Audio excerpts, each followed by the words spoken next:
सुप्रभात बच्चों। आप सभी बच्चों का विद्या निकेतन पर बहुत बहुत स्वागत है और मैं हूं सुनीता श्रीवास्तव। बच्चों चलिए आज हम करेंगे अनुच्छेद लेखन का एक और नया अनुच्छेद और आज के अनुच्छेद का शीर्षक है ग्लोबल वार्मिंग। तो जैसा कि मैंने आपको बताया ही था कि अनुच्छेद लेखन क्या होता है बच्चों। अनुच्छेद लेखन बच्चों की कल्पनाशीलता, उनकी सृजनात्मकता और उनकी लेखन क्षमता को बढ़ाने का एक बहुत ही अच्छा साधन है। और जब भी कभी हम अनुच्छेद लिखें तो हमें कुछ बातों का ध्यान रखना चाहिए ताकि हमारा अनुच्छेद बहुत ही सुंदर ढंग से प्रस्तुत हो और ये एक प्रभावशाली लेख दिखाई दे। तो हमें कुछ बातों का इसके लिए ध्यान रखना चाहिए। सबसे पहली बात है कि पहले अपने विचारों को मुख्य बिंदुओं में हमें व्यवस्थित करना चाहिए। उसके बाद हमें इन्हें जोड़ते हुए सरल व स्पष्ट शब्दों और वाक्यों में इन्हें लिखना चाहिए। फिर हमें जो मुख्य बिंदु जिस पर कि हमारा अनुच्छेद टिका है उससे हमें भटकना नहीं चाहिए। इसके बाद हमें अपने अनुच्छेद में मुहावरे और लोकोक्तियों का प्रयोग अगर हो सके संभव तो करना चाहिए। इससे हमारा जो अनुच्छेद है वो आकर्षक भी लगेगा और प्रभावशाली भी होगा। तो चलिए हम शुरू करते हैं ग्लोबल वार्मिंग। बच्चों सबसे पहले ये जानिए कि ग्लोबल वार्मिंग क्या होता है। विश्व में तापमान में जो लगातार बढ़ोतरी हो रही है उसे ही हम कहते हैं ग्लोबल वार्मिंग। और ये ग्लोबल वार्मिंग कैसे हुई?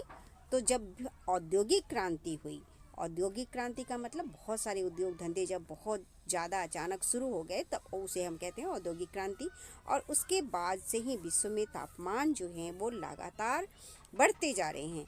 वायुमंडल में जो ग्रीन हाउस गैसें हैं जैसे कि मीथेन है, कार्बन डाइऑक्साइड है और फ्लोरोकार्बन के बढ़ने के चलते ही पृथ्वी पर जो तापमान है वो लगातार बढ़ता जा रहा है और इसे ही नाम दिया गया है ग्लोबल वार्मिंग का।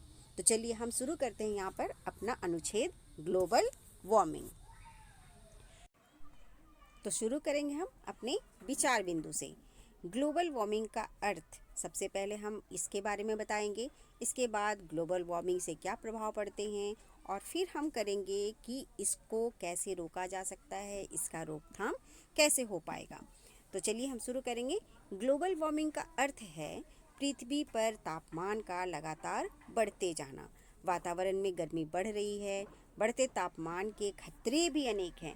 सबसे बड़ा तो खतरा ये है कि सारा वायुमंडल गर्म हो जाएगा, लोग झुलसने लगेंगे, अनेक रोगों से ग्रसित होने लगेंगे। और दूसरा खतरा होगा हमारे प्राकृतिक संसाधनों का। बर्फ़ के पहाड़ पिघलने लगेंगे। परिणाम स्वरूप क्या होगा? नदियों का जो जल स्तर है वो बढ़ता चला जाएगा, समुद्र में उफानें आएंगी, धरती का व्यास भी कम होने लगेगा। क्यों? क्योंकि चारों तरफ पानी ही पानी होने लग जाएगा। हर तरफ विनाश और तबाही का साम्राज्य होने लगेगा। परमाणु भट्टियों तथा अत्यधिक ऊर्जा के कारण जो रेडियोधर्मी किरणें निकलेंगी उनके कारण ओजोन परत जो कि प्रोटेक्टिव लेयर है, हमारा सुरक्षा कवच है हमारी पृथ्वी का, वो क्या होने लगेंगी? उनमें छेद होने लगेगा, उनमें छेद हो जाएगा। और परिणाम स्वरूप क्या होगा? त्वचा को झुलसा देने वाली खतरनाक जो पराबैंगनी अल्ट्रावायलेट रे जिसे हम कहते हैं, जो सन से निकलता है, जो सूरज से निकलने वाली पराबैंगनी किरणें हैं वो धरती पर आने लगेंगी। तो जो ये ओजोन लेयर है यही तो उन किरणों को रोकता है। और जब हमारा ओजोन लेयर छेद हो जाएगा तब क्या होंगी? ये पराबैंगनी किरणें धरती पर आने लगेंगी और उससे जो जनजीवन है वो ध्वस्त हो जाएंगी। और इससे चर्म रोग जैसी बहुत सारे चर्म रोग या हम यूँ कहें कि स्किन कैंसर जैसी भी भयानक बीमारियों का खतरा बढ़ जाएगा। तो जो ग्लोबल वार्मिंग है उसके खतरे बहुत ज़्यादा हैं और इन खतरों से उबरना बहुत ही आवश्यक है। इसके लिए ऊर्जा के जो अनावश्यक उपयोग हैं उनसे हमें बचना चाहिए और हमें ज़्यादा से ज़्यादा पेड़ पौधे लगाने चाहिए ताकि हमारी पृथ्वी पर हरियाली बढ़े और जो हानिकारक गैसें हैं वो कम हो सकें। धरती को हम हरा भरा रखकर ही ग्लोबल वार्मिंग को रोक सकते हैं और एक अच्छा पर्यावरण तैयार कर सकते हैं।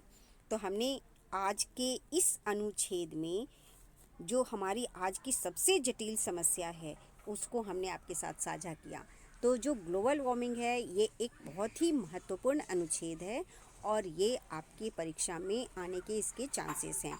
तो आप इसे अवश्य तैयार करें अपने ढंग से भी, और जो मैंने यहाँ आपके साथ साझा किया आप उसकी मदद लेकर भी अपना एक अलग अनुच्छेद तैयार कर सकते हैं। मेरी शुभकामनाएं आपके साथ हैं बच्चों। आप अपना अनुच्छेद लिखें, उसे याद करें। मैं तब तक आपके लिए दूसरा महत्वपूर्ण अनुच्छेद लेकर आऊँगी। अपना ध्यान रखें और अपनी पढ़ाई का भी ध्यान रखें। थैंक यू बच्चों, मिलते हैं अगले अनुच्छेद में। तब तक के लिए बाय।